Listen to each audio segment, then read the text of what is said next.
요즘 토요일에 연습을 해서 그런지 찬양대가 더 잘하는 것 같죠? 동의 안 하신다는 얘기인가요? 할렐루야! 하나님 살아계십니다.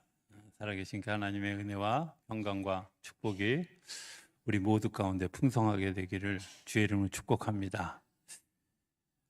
달나라에 처음 갔다고 알려진 어원이라고 하는 그런 그 대령이 있습니다. 이분이 이제 달나라를 처음 갔다 오다 보니까 세계 각국에 가서 강연도 하고 보고도 하고 하는 일들을 했지요. 헝가리 어느 대학에 가서 이 어원 대령이 이제 강의를 마치고 난 다음에 한 학생이 이런 질문을 했다고 합니다. 소련에서도 그 로켓을 쏘아 올려서 달나라에 갔는데 그곳에 갔던 사람들이 아무리 찾아보아도 하나님을 본 적이 없다. 하나님을 볼 수 없었다. 이렇게 얘기하는데 당신은 달에 가서 하나님을 보았고 또 하나님의 영광을 찬양한다고 이야기했다. 그리고 오늘 강의도 그렇게 하셨습니다. 차이가 뭡니까? 라고 질문했습니다. 어원대령의 대답은 마음이 청결한 자가 하나님을 볼 것입니다. 오늘 말씀을 그들에게 들려주었다고. 마음의 청결, 그것은 하나님을 볼 수 있는 축복된 길입니다. 마음이 청결한 자가 하나님을 보는 거죠. 우리가 하나님을 본다라는 게 도대체 뭘까? 하나님을 알고 보고 사귀고 그래서 하나님이 우리에게 말씀하시는 거, 그것은 일반적으로 그리고 누구에게나 다 있는 일들입니다. 문제는 내가 그것을 받아들이는 자세죠. 시편에 보면 하나님이 없다 하는 사람들을 표현할 때 어리석은 자들은 이라는 단어를 사용합니다. 어리석은 자들은 하나님이 없다.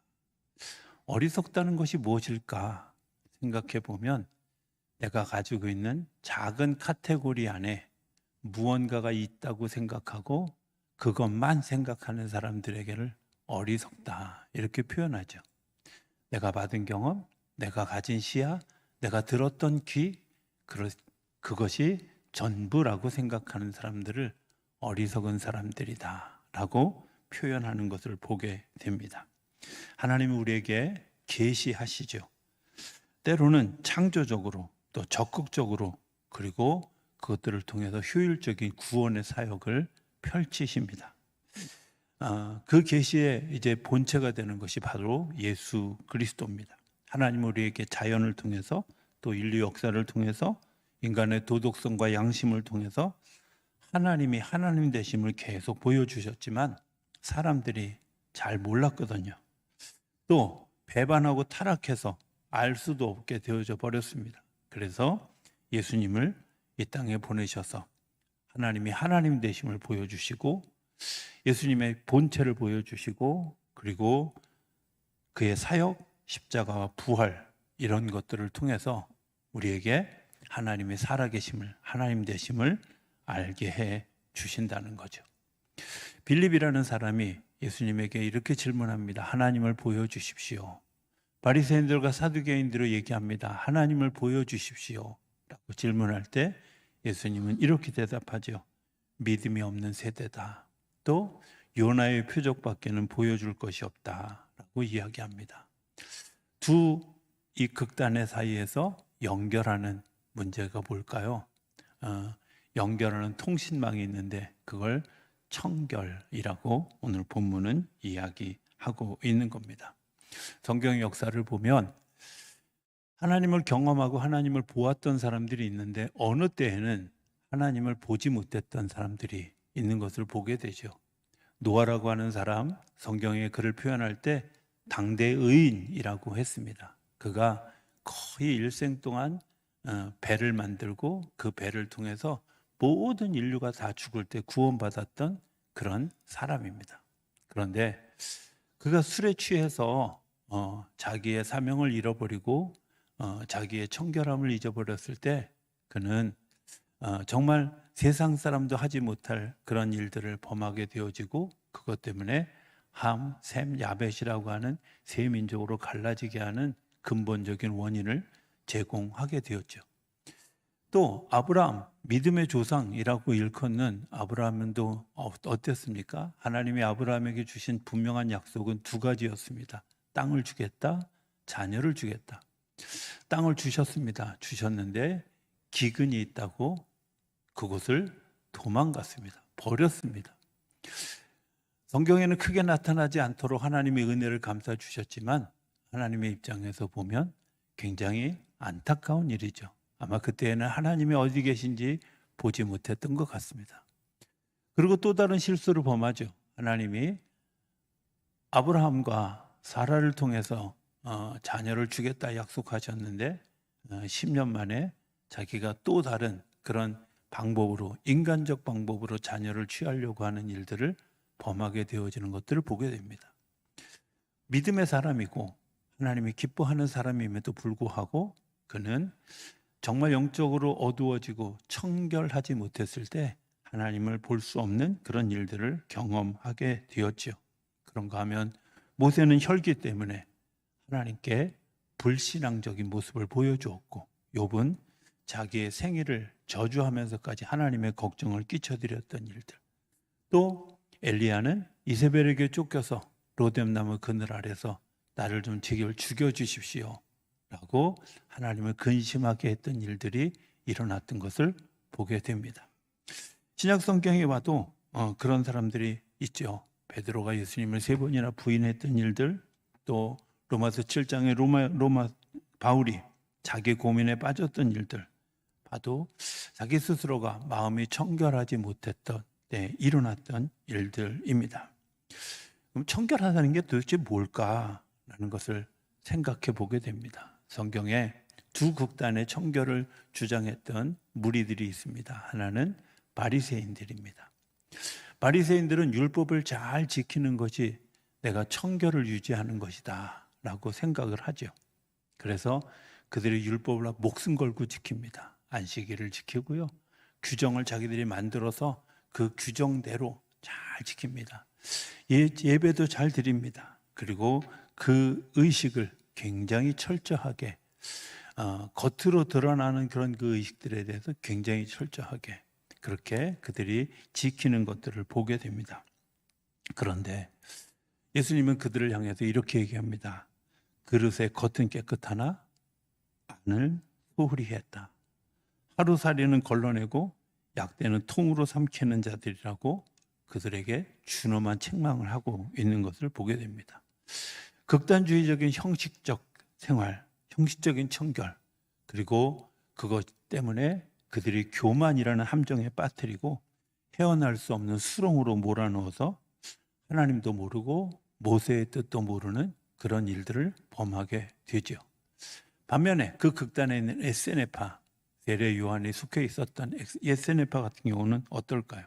그들은 세상을 포기하고 은둔 생활도 하고 그리고 금욕주의를 주장하면서 마음을 어지럽히는 많은 것들을 다 내려놓습니다.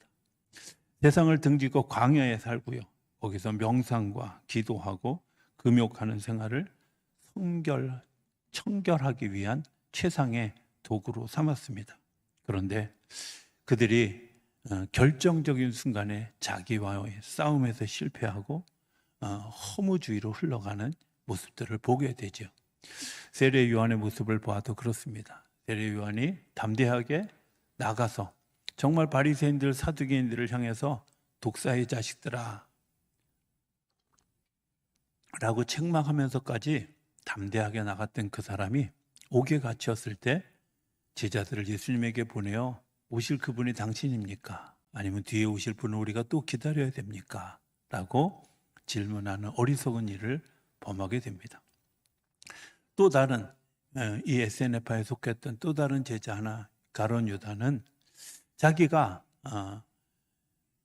뭔가 의를 추구하고 새로운 개혁을 추구하다가 자기 뜻대로 되어지지 않는 그런 허무한 상황이 왔을 때 자기의 스승 예수를 은삼십냥에 팔고 그리고 그것 때문에 자기 스스로 허무의 깊은 수렁에 빠지는 일들을 경험했던 것을 보게 됩니다. 또 다른 제자였던 베드로는 예수님을 3번이나 부인하고 정말 참혹한 새벽을 맞이하는 일들을 범하게 되어졌던 것들. 어쩌면 그들은 다 믿음에 좋은 사람들이었지만 그들이 눈이 어두워졌을 때, 청결함을 잊어버렸을 때 그들은 하나님을 알 수 없었고 보지 못했고 경험하지 못했다는 겁니다. 성경이 말하는 청결은 도대체 뭘까 하는 거죠. 헬라어 성경에 보면 카타로스라고 얘기하는데 3가지 뜻이 있습니다. 하나는 잘 세탁되어진 깨끗한 옷, 그 다음에 겨나 쭉정이를 깨끗이 제기한 순전한 알곡, 또 물이나 다른 불순물이 전혀 섞이지 않은 우유 혹은 포도주, 이런 것들을 뜻하는 게 이 카타로스라고 하는 이 청결이라는 단어입니다. 우리가 흔히 생각하면 아무것도 없는 것, 청결하다 이렇게 생각하기 쉽지만 성경의 원래 의미는 빈 마음이 아니라 단순해진 마음입니다. 순전함, 깨끗함, 단순함을 말하고 있는 거죠. 마음을 비운다는 이야기가 아니라 오직 한 마음으로 단순하게 하나님께 집중한다. 이걸 성경에 있는 언어 그대로 표현하면 어린아이와 같은 그런 마음, 이런 마음을 청결하다 이렇게 이야기합니다. 어원적으로 따져보면 히브리 원문은 간음하지 아니한 단순한 마음이다. 이 깨끗함은 우리가 하나님과 바른 관계를 가지고 가는 것을 통해서 하나님과 교제할 수 있는 굉장히 중요한 끈을 가지게 한다는 겁니다. 하나님과 그 계시를 받는 여러 가지 방향이 있는데 그 중에 하나가 동기가 깨끗해지는 거죠. 내가 하나님께 나오는 동기 어떻게 나올까? 사실 생각해 보면 우리가 동기가 순수하지 않게 교회에 오신 분들도 되게 많이 있잖아요. 그렇죠? 뭐 여러분들은 안 그렇겠지만 저희가 학교 다닐 때 또 저희가 이제 이 티네이지 시절을 이렇게 돌이켜 보면 이런 경우가 있어요. 교회에 잘생긴 예쁜 여학생이 있으면 남학생들이 많이 모이고요. 또 멋있게 생긴 남학생이 있으면 저처럼 여학생들이 많이 모이는. 이렇게 중간에 끼이는 것은 잘 듣는지를 확인하기 위한 제가 잘생겼다는 게 아니라 여러분들이 그렇죠. 요즘 또 교육을 담당하는 사역자들 간에 우스갯소리를 하는 이야기가 있습니다. 담당 교육자의 미모에 따라서 아이들의 부흥이 결정된다고 하는 이야기들. 동기가 순수하지 않았다는 얘기죠. 그런데 그 동기가 순수하지 않았는데 실제로 그 속에 들어와 보면 내가 가졌던 동기들이 깨지고 하나님과 가까워지고 씻기워지고 그리고 그것 때문에 비로소 하나님을 볼 수 있게 되어지는 거죠. 성령의 역사가 그들을 통해서 그들의 동기를 순수하게 만들고 순수하게 만들어진 동기를 통해서 하나님을 보는 역사가 일어나게 되어졌다는 겁니다. 생각해 보면 이런 거 아니겠습니까? 이스라엘 백성들이 애굽을 탈출했습니다. 애굽을 나와서 홍해를 건너가지고 광야에 나왔습니다. 그들은 분명히 몸이 자유인입니다. 또 지리적으로도 자유인입니다. 물리적으로도 자유인입니다. 정치적으로도 자유인입니다. 그런데 그들이 자유인이 되어지지 못하는 이유는 뭐예요? 그들이 가지고 있던 노예 근성, 옛날의 습성, 그리고 병든 그런 심령, 의식 이런 것 때문에 광야 속에서 펼쳐지고 있는 하나님의 음성을 듣지도 못했고 하나님의 역사를 보지도 못했고 하나님이 하시는 일들을 보지 못했기 때문에 불평하고 원망하는 일들로 채워졌던 것을 보게 되죠. 두 번째는 기도의 제목이 깨끗해져야 한다는 겁니다. 기도의 제목이 깨끗해. 우리가 생각해 보면 우리의 기도가 많은 부분 왜곡되어 있고 또 이방 사상적인 것들을 우리가 보게 됩니다. 그런데 한번 우리 잘 생각해 보면 저는 이런 거, 내가 하나님을 독차지할 수 있는 시간이 언제일까요? 그건 기도하는 시간입니다. 왜? 내가 하나님을 부르는 순간 하나님은 내 앞에 와서 내 이야기를 들을 준비를 하고 계시다는 거예요. 오직 내가 하나님을 독점할 수 있는 시간 언제냐? 내가 하나님과 기도하는 시간이죠. 그런데 그 기도하는 시간에 하나님에게 내가 무엇을 구할 수 있을까? 어떤 것을 구할 수 있을까? 대표적인 지혜로운 기도를 솔로몬의 기도라고 이야기합니다. 생각해 보면 솔로몬의 기도는 약간의 반칙이 있습니다. 원래 제사를 드릴 때 소 한 마리, 양 한 마리, 비둘기 한 마리 이렇게 드리는 거잖아요. 근데 1000마리를 드렸던 한 마리를 1000번에 나눠서 드렸던 어찌됐든 솔로몬은 약간의 반칙을 한 겁니다. 그렇죠? 그런데 거기에 절박함이 있고 간절함이 있는 거죠. 그 절박함이 있고 간절함이 있을 때 하나님이 솔로몬에게 질문합니다. 너 기도의 제목이 뭐야? 라고. 너 기도의 제목이 뭐냐라고 하는 물으시는 그 질문에 대해서 솔로몬이 이야기하죠. 지혜를 달라고. 영어 성경 그리고 그 히브리어 성경 그대로 해보면 듣는 마음입니다. 내가 잘 들을 수 있는 마음. 사실 다윗도 하나님 앞에 구할 때 하나님 전쟁에서 이기게 해주십시오. 어떻게 하면 이길 수 있습니까? 이런 것들을 기도했지 듣는 마음을 기도한 적이 없었습니다. 그런데 솔로몬은 듣는 마음을 기도하는 거죠. 듣는 마음이 뭘까? 좋은 대화를 만들어가는, 백성들을 이해하고 공감하는 마음, 이런 것들. 요즘에 제가 이렇게 여러 생각들을 하고 기도하면서 요즘 이제 그런 마음이 드는 거예요. 우리 안에 진짜 중요한 대화의 어떤 그런 이 수를 잊어버렸다, 이런 생각이 들었어요. 그래서 제가 좀 정리를 이렇게 하면서 이런 생각이 들었던 거예요. 우리가 대화가 잘 막히는 가장 커다란 이유가 뭘까 생각해 보면 공감하지 않는다는 거죠. 공감하지 않고 판단한다는 겁니다. 자, 문제가 잘못됐습니다. 아주 우리 기독교인들이 예전에 제가 신방 다녀보면 제일 많이 일어나는 그런 일들, 그게 뭐냐면 이런 거죠. 신방을 갔어요. 한 4주 동안 안 나오는 사람이 신방을 갔는데 막 어디가 아프고 막 일이 꼬이고 힘들다 그러면 거봐, 내가 너 교회 안 나올 때부터 알아봤어. 이거 판단이거든요. 그렇잖아요. 제가 충격적인 경험을 한번 한 적이 있어요. 금남교에 있을 때 어떤 집사님 한 분이 저한테 토요일 날 전화를 했어요.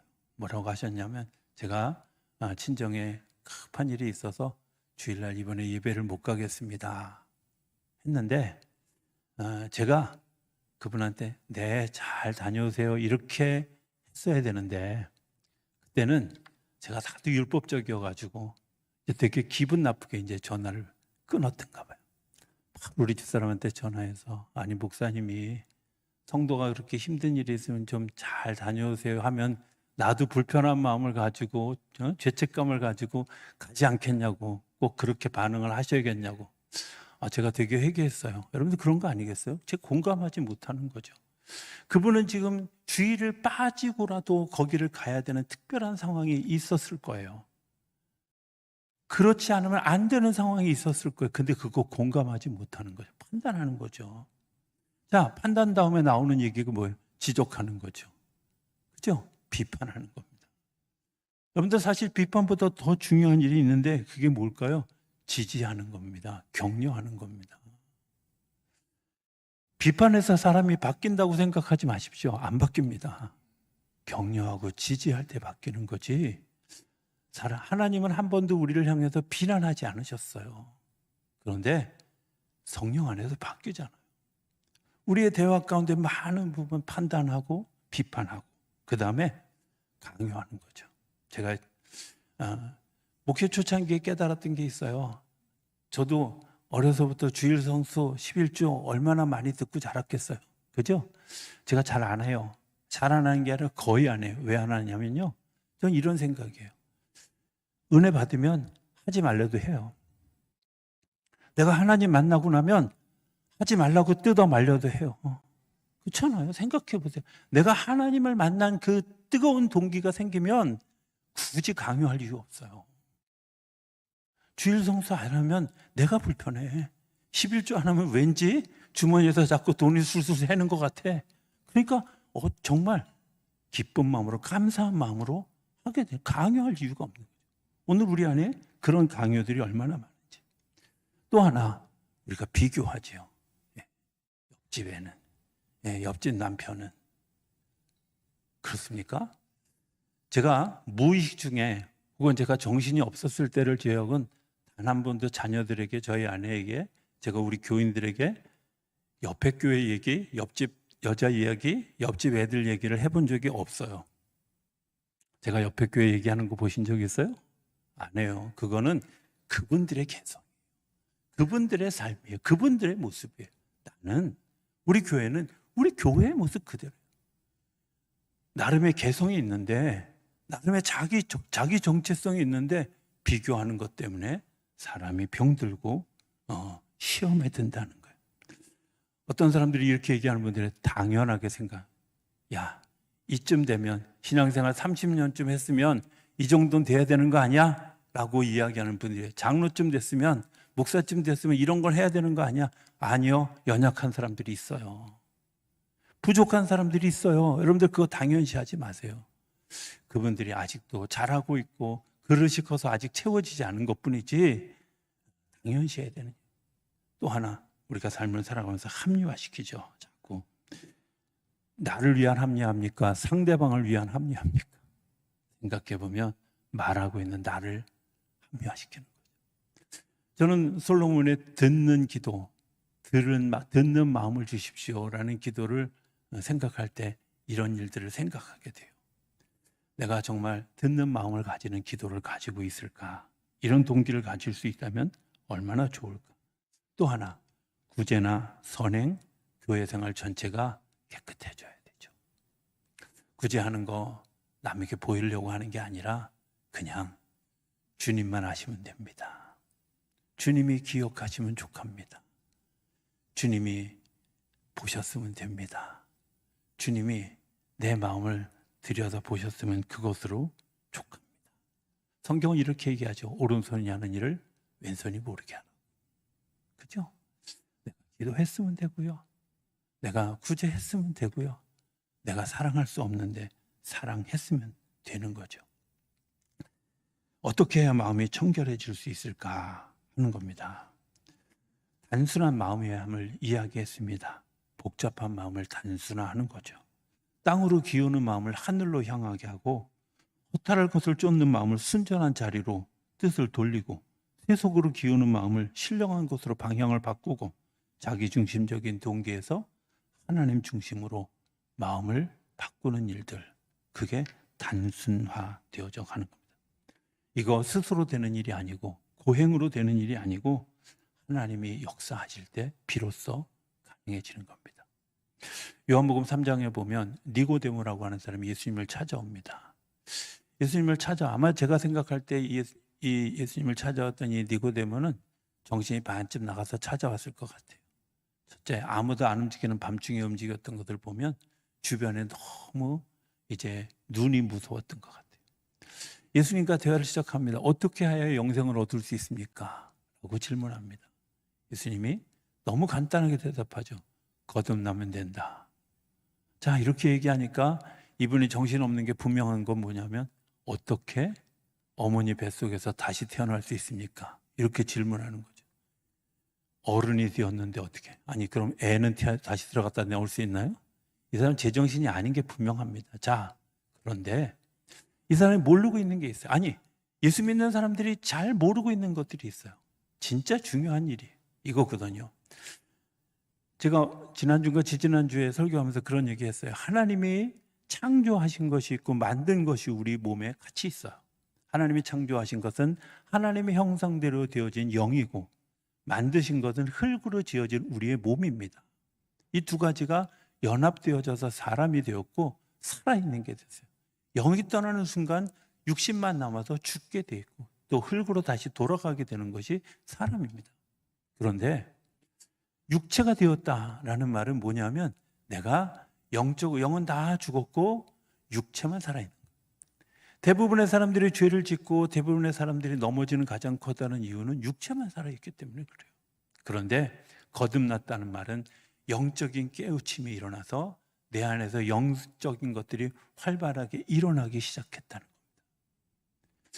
일어나기 시작하고 난 다음에 비로소 일어나는 일들이, 이걸 중생이라고 하는데, 중생하고 난 다음에 성화가 되어지는 거지, 중생하지 않았는데 성화가 되어지는 건 바리새인의 성화예요. 중생하지 않았는데 성화되어지는 것은 뭔가 포장되어질 위험성이 되게 큰 거죠. 중생해야 잘하는 겁니다. 내가 영적인 것이 내 안에서 살아나기 시작하고 하나님을 알고 하나님을 보고 하나님을 경험했던 일들이 내 안에서 자라가면서 점점 내 삶의 영역이 커져가는 거죠. 성령은 말씀과 함께 역사하는 거예요. 말씀을 들을 때 말씀을 들으면서 깨달아지고 말씀을 들은 것들이 내 삶에 움직여지는 일들의 동력이 되어지는 거죠. 어떤 분들은 이런 분들이 있어요.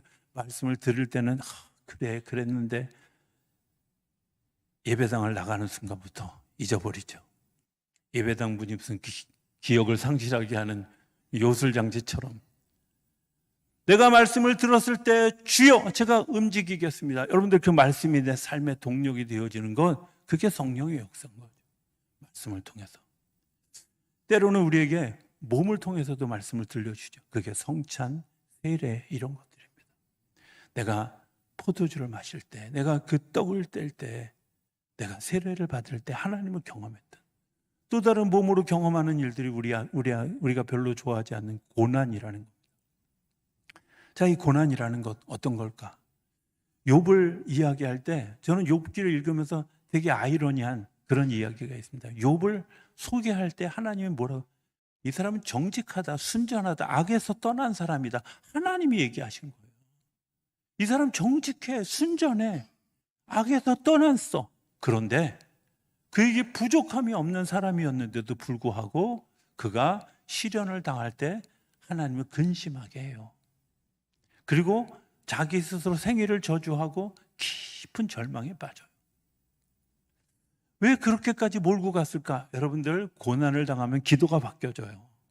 내가 아픔을 당하면 기도가 바뀌어져요. 새로운 기도가 나와요. 새로운 것을 깨달아지게.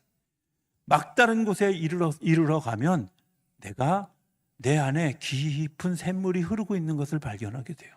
하나님이 그를 욥기 38장 이후에 보면 하나님이 그에게 질문합니다. 얘야, 기억하냐? 하늘의 끝이 어디 있느냐? 바다의 끝이 어디 있느냐? 땅의 넓이가 얼마나 되는지 아느냐? 창조할 때 네가 그 자리에 있었느냐? 하늘의 별들의 숫자를 세어보았느냐? 등등의 질문을 하는데 한마디도 대답할 수가 없는 거예요. 왜? 내 지식 가운데 있는 것들이 아니거든요. 내가 순전하고 정직하고 악에서 떠났다는 말은 내가 가지고 있는 지식, 그 테두리 안에, 그 카테고리 안에 그냥 나는 있지만 내가 그 넓은 세계는 보지 못했다는 거야. 하나님이 지으신 모든 세계는 내가 경험하지 못했다는 거야. 그래서 우리가 사람들에게 이야기할 때 아주 단순하게 이야기하는 거죠. 사람들을 비판하는 거 쉬워요. 그런데요, 그 사람의 진실을 알고 나면 이해하게 돼요. 같이 아파하게 돼요. 왜 그랬어라고 여러분들 왜 그랬어가 아니라 그 사람에게 그럴 만한 이유가 있었다는 것을 생각해 봤으면 좋겠어요. 주님은 우리에게 끊임없이 아버지가 되어주시는 가장 커다란 이유는 우리에게 그럴 만한 이유를 아시는 거예요. 그래서 내가 아플 때도 공감하고 내가 힘들 때도 공감해주고 내 응원자가 되어주고 아버지가 되어주고, 성경은 구약 성경 내내 이야기하는 말이 있으나 내가 너희 하나님이 되고 너희가 내 백성이 되리라. 내가 너희 하나님이 되리라. 내가 너를 어떤 때에도 지키고 내가 너를 보호하리라 약속하시는 거예요. 청결해져야 하나님의 역사를 보게 되는데요, 욥기 42장 5절은 우리에게 분명하게 이렇게 얘기합니다.